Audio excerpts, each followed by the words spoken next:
آج یہ شیری صاحبہ اور چوہان صاحب کا جو اس پہ بات کرتے ہیں، لیکن بڑی چمک ہوئی تھی قریشی صاحب کے حوالے سے، اور اگر وہ کچھ ایسی بات کرتے تو ظاہر ہے وہ تو بہت ہی بڑا دھماکہ ہوتا. آپ کی کیا خبر یا اطلاع یا تجزیہ ہے کہ قریشی صاحب ایسا کچھ کہنے لگے تھے یا نہیں؟ چونکہ انہوں نے آگے کہہ دیا کہ میں تو نہیں چھوڑا پارٹی، تو ایسا کچھ اعلان ممکن ہے ان کی طرف سے آپ کے خیال میں؟ شکریہ بدامی بھائی.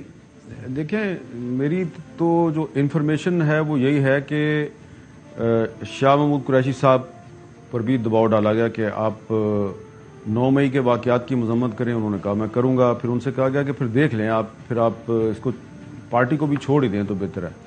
تو وہ انہوں نے انکار کر دیا.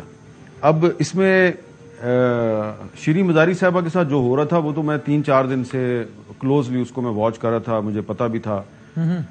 تو اس کی وجہ سے مجھے یہ بھی انفارمیشن مل رہی تھی کہ کن کن رہنماؤں کی طرف سے اعلانات سامنے آنے والے ہیں. ابھی میں آپ کو بتا دوں کہ یہ ابھی بہت کم اعلانات سامنے آئے ہیں. اچھا.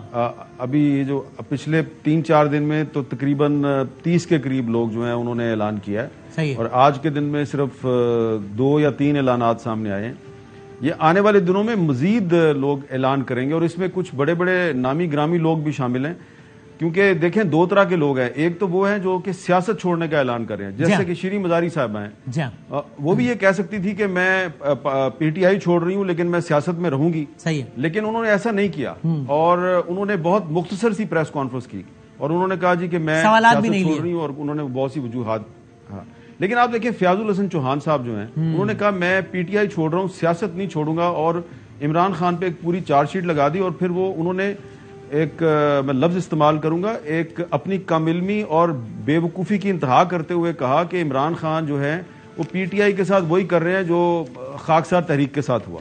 اب ان کو شاید خاکسار تحریک کی بھی تاریخ کا نہیں پتا. خاکسار تحریک جو ہے وہ تحریک پاکستان سے پہلے اس کا قائد اعظم کے ساتھ اختلاف ضرور تھا، لیکن وہ کوئی عسکری تنظیم نہیں تھی، وہ کوئی ایسی تنظیم نہیں تھی جو کہ عمارتوں پہ اور سرکاری دفاتر پر حملے کرتی تھی، بلکہ اس پر فائرنگ ہوئی تھی. تو انہوں نے خاکسار تحریک کو جوڑ دیا تحریک انصاف کے ساتھ، اور ان کو پتہ ہی نہیں کہ تحریک انصاف جو ہے اور خاکسار تحریک جو ہے وہ دونوں پولیٹیکل پارٹیز ہیں، اور دونوں جو ہیں انہوں نے ایک سیاسی جدوجہد کا راستہ اختیار کیا. لیکن جو 9 مئی کے واقعات ہیں اس میں فیاض الحسن چوہان صاحب نے باقاعدہ یہ تک کہہ دیا کہ عمران خان صاحب جو ہیں انہوں نے 1 مئی کو اور 6 مئی کو ہم سے ریہرسل کروائی کہ ہم نے فوجی علاقوں میں کیسے داخل ہونا ہے. اسی قسم کی گفتگو جو ہے وہ اور بھی لوگوں کے ساتھ ہو رہی ہے. تو کچھ اور بھی لوگ جو ہیں وہ ہو سکتا ہے پارٹی چھوڑ دیں، سیاست نہ چھوڑیں، لیکن میری انفارمیشن یہ ہے کہ زیادہ تر لوگ جو ہیں وہ یہ اعلان کرنا مناسب سمجھیں گے کہ ہم پارٹی چھوڑ دیتے ہیں لیکن ہم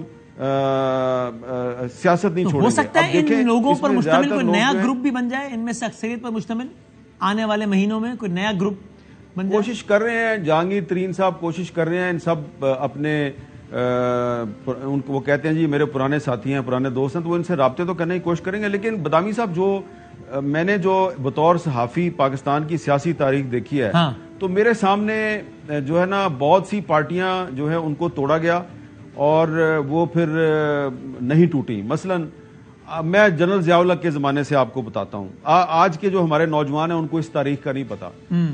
پیپلز پارٹی میں سے ایک نیشنل پیپلز پارٹی برآمد کی گئی تھی. غلام مصطفیٰ جتوئی صاحب نیشنل پیپلز پارٹی کے سربراہ تھے. پیپلز پارٹی میں سے ایک پروگریسو پیپلز پارٹی برآمد کی گئی تھی جس کے کوثر نیازی صاحب سربراہ تھے. پیپلز پارٹی میں سے ایک مساوات پارٹی برآمد کی گئی جس کے حنیف رامے صاحب سربراہ تھے. اور پھر جب یہ سلسلہ چلتا رہا، جنرل پرویز مشرف کا دور آیا تو دوبارہ پھر پیپلز پارٹی میں سے ایک پیپلز پارٹی پیٹریوٹ برآمد کی گئی، لیکن پیپلز پارٹی آج بھی برقرار ہے. اسی طرح مسلم لیگ نون جو ہے اس میں سے مسلم لیگ کاف نکالی گئی. جے یو آئی میں سے جے you I scene, J you آئی فے اور اس کے بہت سے حصے کر دیے گئے. اے این پی کو توڑنے کی کوشش کی گئی. میں بہت سی پارٹیوں کے نام آپ کو تو ایم کیو ایم آپ کے سامنے جی ہاں. اور حامد صاحب یہی بات یہ بتائیں، پھر میں سراج صاحب کی طرف جاؤں کہ آپ کے خیال میں یعنی چلیں میں وہ جو سوال میرے ذہن میں تھا اس کو میں آگے پوچھ لوں گا. ابھی الیکشن ہے آپ کے خیال میں اکتوبر نومبر میں، یعنی اگست میں یہ اسمبلی ایکسپائر ہوگی اور اس کے 90 دن کے اندر الیکشن ہوگا یا نہیں ہوگا؟ مجھے یاد ہے آپ نے اپنے کالم میں بھی لکھا کہ آپ نے ہمارے پروگرام میں سب سے پہلے کہا تھا کہ پنجاب کا الیکشن تو نہیں ہے. حالانکہ اس وقت بہت سارے لوگوں کی رائے اس کے برعکس ہی لوگ کہتے تھے بھائی کیسے اوائڈ ہوگا پنجاب کا الیکشن، لیکن وہ نہیں ہوا. اب آپ کا نیشنل اسمبلی کے الیکشن کے بارے میں کیا خیال ہے کہ وہ ہے کہ نہیں ہے؟ یہ ابھی چند دن پہلے شہباز شریف صاحب کے ساتھ ہماری ایک آف دی ریکارڈ میٹنگ ہوئی تھی اور اس میں نے ان سے پوچھا تھا اور اس میں میں نے یہ کہا تھا جی کہ اب تو پی ٹی آئی میں ٹوٹ پھوٹ شروع ہو گئی ہے، تو اب آپ کا کیا خیال ہے الیکشن ہو جائے گا؟ تو انہوں نے بڑے اعتماد سے کہا جی انشاءاللہ اکتوبر میں الیکشن ہو جائے گا۔ تو جو اب حالات و واقعات پچھلے 3-4 دن سے چل رہے ہیں اور آنے والے کچھ دنوں میں مزید تیزی آئے گی، تو میرا خیال یہ ہے کہ اب تو یہ الیکشن کے راستے میں کوئی رکاوٹ نہیں ہونی چاہیے، لیکن یہ ڈیپینڈ کرتا ہے وسیم بادامی صاحب کہ اگر کوئی فوجی عدالت یا کوئی انسداد دہشت گردی کی عدالت جو ہے وہ 9 مئی کے واقعات کی تمام تر ذمہ داری عمران خان پہ ڈال کے ان کو سزا دے دیتی ہے اور اس سزا کے نتیجے میں اگر وہ نااہل ہو جاتے ہیں تو پھر تو یہ الیکشن کروا دیں گے۔ اگر اگست تک الیکشن جو ہے وہ اگر اگست تک یہ عمران خان کو نااہل قرار دیتے ہیں تو پھر یہ اگست میں اسمبلی توڑ کے الیکشن کا اعلان کر دیں گے، لیکن اگر عمران خان صاحب کو اگست تک کہیں سے سزا وزا نہ ہوئی، ہو سکتا ہے پھر یہ اس کو ڈیلے کریں۔ تو میں سمجھتا ہوں کہ 2023 ہے،